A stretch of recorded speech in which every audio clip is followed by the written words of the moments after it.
ukoldan keyin oyog'im ishlamay qoldi yoki doktor bolamga ukol qilgandim, oyog'i ishlamay qoldi, oyog'ini bosolmay qoldi. Ko'plab murojaat qilishadi. Assalomu alaykum, men doktor Bahriddin Bahriyev, vrach bolalar nevrologi va kattalar nevrologiman. Bugun inyeksiyadan keyingi o'tirg'ish nevropatiyasi haqida, o'tirg'ish nervi zararlanishi haqida gaplashamiz. O'tirg'ish nervi zararlanishi ko'pincha ukoldan keyingi ko'plab holatlarni biz kuzatishimiz mumkin va kimdadir yaqin atrofingizda yoki kimdadir bo'lganini eshitgan bo'lishingiz mumkin. Asosan ukol qilganda umumiy o'tayotgan o'tirg'ish nervini zararlab qo'yishi mumkin.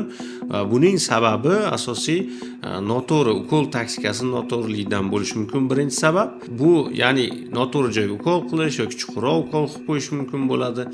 Ikkinchi sabab esa bu doriga bog'liq bo'ladi. Ya'ni doriga o'zimni amaliyotimdan kelib chiqqan holda ko'pchilik, masalan, yosh bolalarda diklofenak preparatini biz bilamiz. Ya'ni diklofenak preparatini yoki noshpa preparatini yoki sefalosporinli antibiotiklarini diffuziya berganini kuzatishimiz mumkin. Ya'ni nerv yoniga tushmasa ham dori borib nervni siqib qo'yishi mumkin. Ya'ni yon atrofiga diffuziya berib nervni siqib qo'yishi mumkin va shuni hisobiga o'tirg'ish nervini zararlab qo'yishi mumkin. Asosiy o'tirg'ish nervi zararlanganda uni klinikasi, ya'ni nima kuzatiladi? Ya'ni dumba sohasida sonning orqa yuzasi, boldirning orqa va old yuzasi, kaftni ya'ni tovonda, ya'ni kaft usti sohasida va tovonda kuchli og'riq, undan tashqari kuchli uvish bo'lishi va harakat chegaralanishi yuzaga keladi. Ya'ni yurganda xuddi ya'ni stipaj deymiz, oyog'ini ya'ni tovonda yura olmaslik holati yuzaga kelishi mumkin. Bu albatta shu o'tirg'ish nervi tarmog'i kichik boldir nervini